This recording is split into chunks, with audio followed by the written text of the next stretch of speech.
Good morning, everyone, and on behalf of the Administration and Finance Committee, I call this meeting to order. May we have a roll call, please? Mr. Appel? Mr. Appel is not present? He's in the back. He's coming. Okay. Dr. Armstrong? Here. Dr. Armstrong is present. Mr. Birkin? Here. Mr. Birkin is present. Mr. Castile? Mr. Castile is not present. Ms. Champagne? Here. Ms. Champagne is present. Dr. Clark? Dr. Clark is present. Mr. Harris? Here. Mr. Harris is present. Mr. Hollis? Here. Mr. Hollis is present. Ms. Holloway? Ms. Holloway is present. Ms. Mellarine? Ms. Mellarine is present. And Mr. Morris? Mr. Morris is present. You have a quorum. Thank you. First item, please. The consent agenda is ready for approval, adding item 7.1. Okay. May I have a motion, please? Mr. Harris, Mr. Hollis, second. Any objections? Hearing none. Next item, please. Your first item is on page 18, item 4.1, consideration of the minimum foundation program formula for Mo- 2025-2026. Motion, please. Mr. Harris, Dr. Armstrong, Dr. Brumley. Yes, sir, Mr. Birkin, thank you for that. First of all, I want to thank the members of the MFP task force, including you, Mr. Birkin, as chair, for the time that you all have given over the last year to look intently at the MFP and really take time to better understand it. And I feel like that was really important, and I also feel like that took a lot of time for people to drive into those meetings. So I just want to acknowledge that. Yesterday, the MFP task force did meet.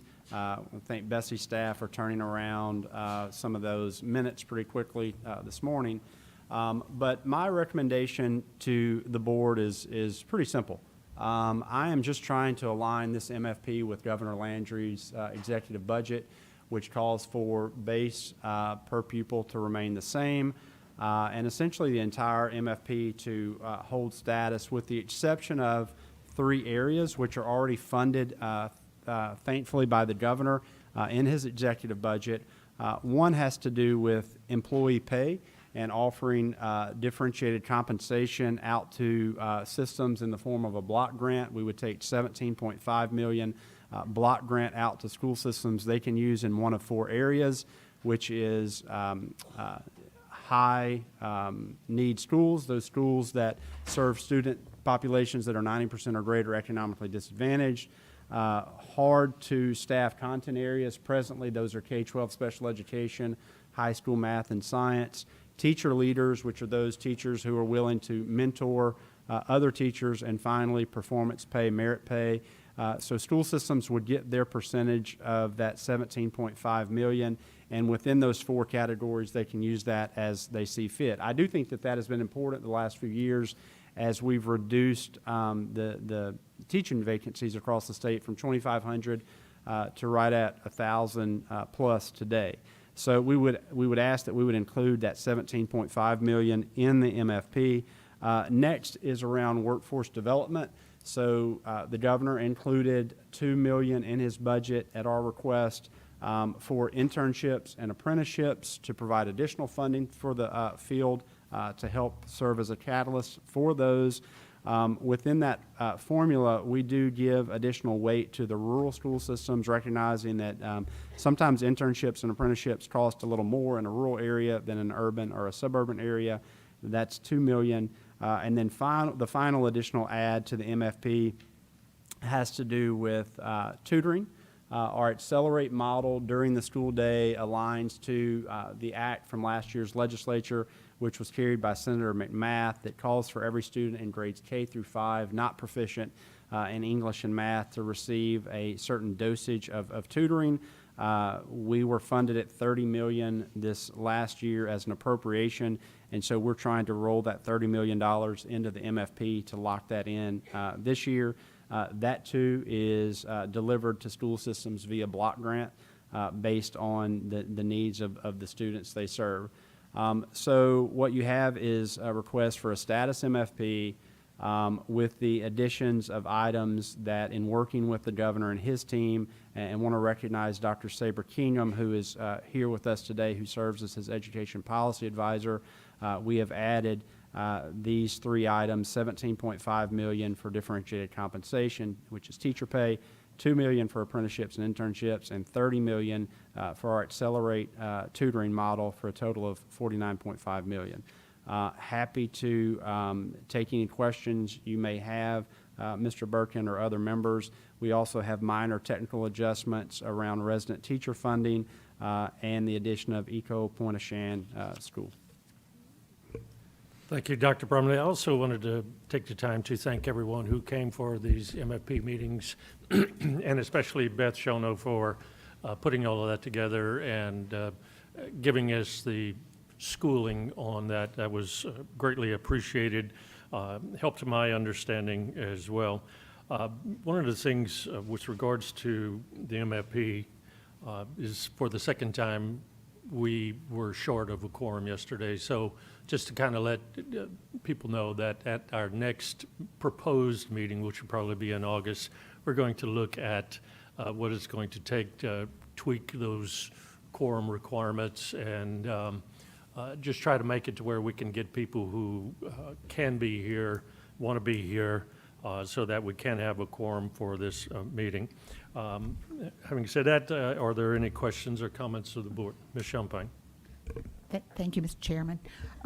Really, just a comment, a couple comments. I'd like to thank Dr. Brumley for working so closely on this MFP with the administration, our governor, and also Dr. Kingdom as our liaison, as well as the helping us out all year long when we dwelled into the MFP. And thank all the members that attended and offered their input. I believe that this budget aligns itself with our BESI priorities and actually influences our student outcomes in a positive manner. So I want to thank the governor for allowing these three things to be included in the MFP. And then in the next year, we've made a commitment that the MFP, what we're going to do in the next year is we're going to look at the formula. So I'd like to thank everyone involved in that effort, and thank you, Dr. Brumley, for bringing this MFP forward today. Thank you, Ms. Champagne. And I'll likewise acknowledge Deputy Superintendent of Finance, Ms. Beth Ciano, and her team for all the technical work that they do to get the numbers accurate. I mean, she is constantly in that office crunching the numbers, and I just want to thank you, Beth, for your preparation. We do have any other questions, comments from the board? We do have a couple of public comments. Mr. Michael Falk, who's the Louisiana Association of School Superintendents, wishes to speak on this item, as well as Dr. Richard Baker, Louisiana Federation of Teachers, wishes to speak. If you'd both come up, please. Thank you, Mr. Chairman. Michael Falk, Executive Director of the Louisiana Association of School Superintendents. We appreciate the inclusion of these items into the formula, because what that does, it provides sustainability for programs that are working, that are helping teachers and are helping students. We also will continue to advocate for the recommendations that I submitted yesterday on behalf of the superintendents. We will continue to advocate. We're going to have to advocate with the legislature and see if maybe we can't get some movement there. But we do appreciate those things being included in the formula so we can sustain those efforts.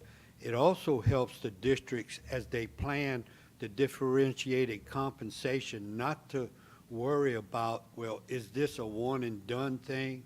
It's something that can continue and can be used by districts to help teachers.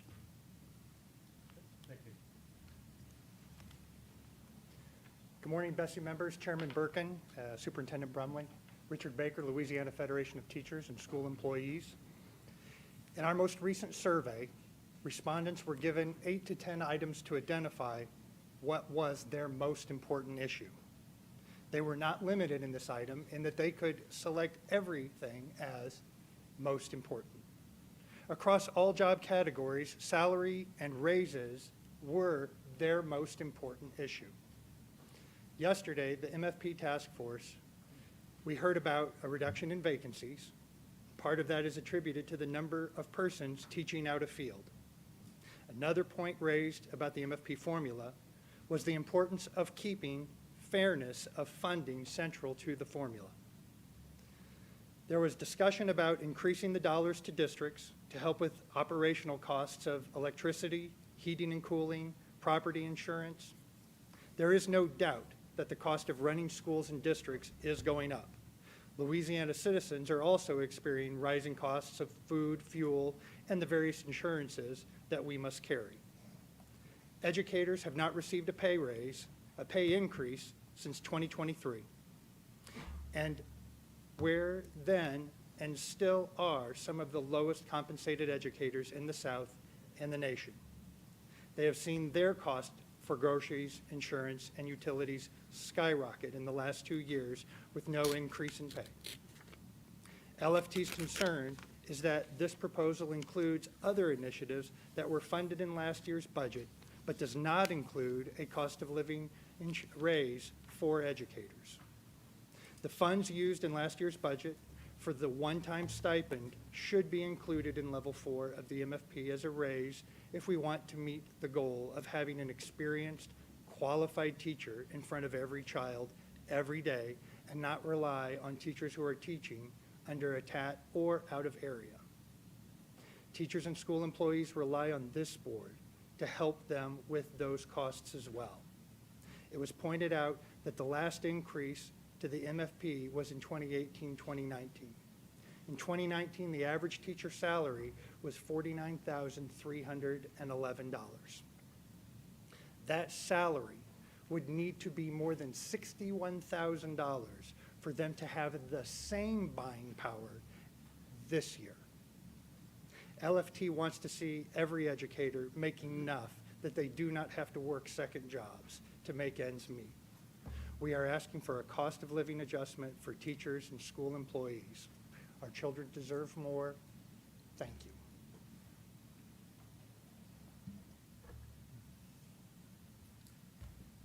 you. Thank you, Dr. Baker. Mr. Morris? Yeah, thank you, Mr. Chair. Just a couple of comments. Wanted to share with the board and the public some of the conversation yesterday at the MFP task force meeting. That was my personal concern for the lack of chemistry teachers and math teachers in our schools today and what that looks like going forward. From my career and professional experience, I can really appreciate the $1 trillion of investment in the infrastructure in the petrochemical industry and the manufacturing south of I-10. And there's no doubt in our mind that that infrastructure is going to be there for decades to come. But what there is a doubt in my mind is who's going to operate that equipment? Who's going to manage that equipment?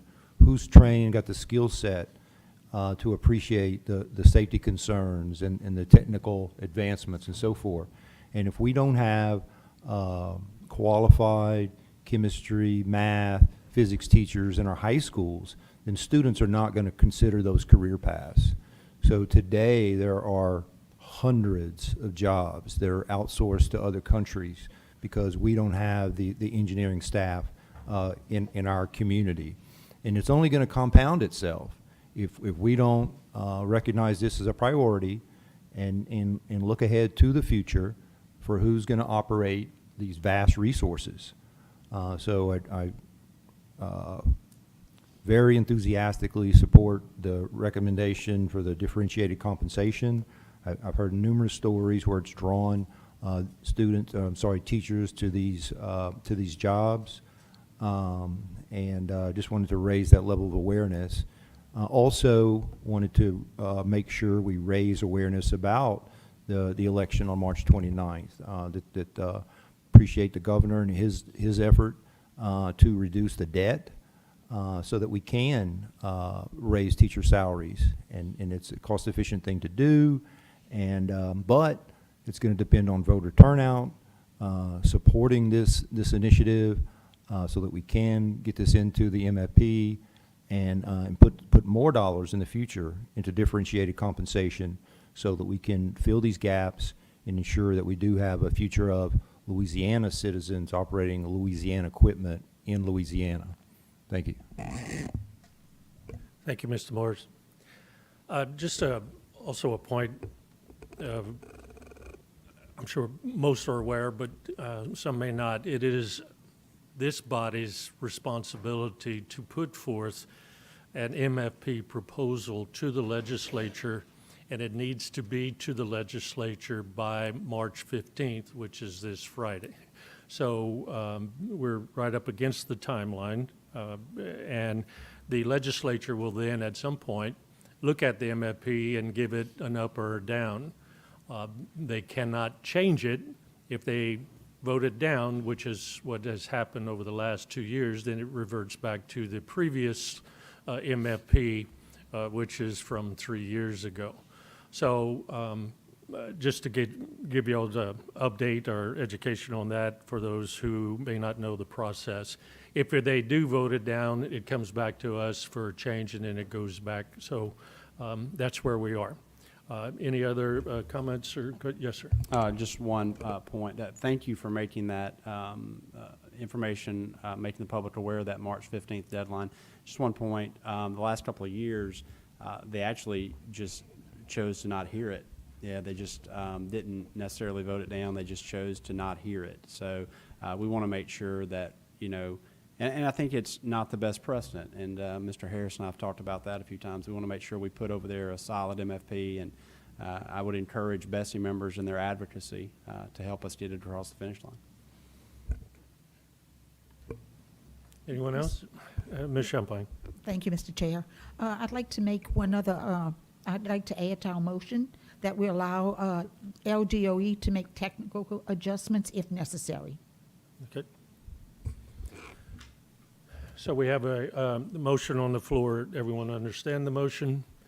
Any other comments to the motion? Any objections to the motion? Hearing and seeing none, that motion passes. Next item, please. Your next item is on page 19, item 5.1, consideration of LDE contract regarding administration and management of an education savings account program. The recommendation is to approve. Dr. Brumman? You want to get a motion? Oh, I'm sorry. Yes. Motion, Mr. Hollis, Dr. Armstrong. Yes, sir. Thank you. So before we go into this particular item, I just want to remind the board that in the SIT agenda later, we have an actual item to discuss the analytics around applicants for Odyssey. So this is really not the time for, you know, application questions. We have an entire agenda item for that later. This is simply around the contract itself. I'm going to ask Deputy Superintendent CNO to come to the table. She's been working along with our legal staff and our choice staff to make sure that we're in a good place on this amendment to the Odyssey contract. What I will share before Beth gives some information and/or adds any answers any questions is that we can't launch Gator without a contract for a program provider. It's not possible. And so what this amendment does is it allows for the funding for the 25-26 academic year, essentially, for us to get started with this process.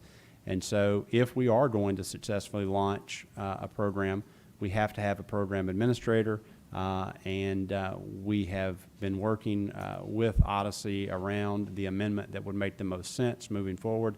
And Beth, you may want to provide any additional clarity on what this particular item handles.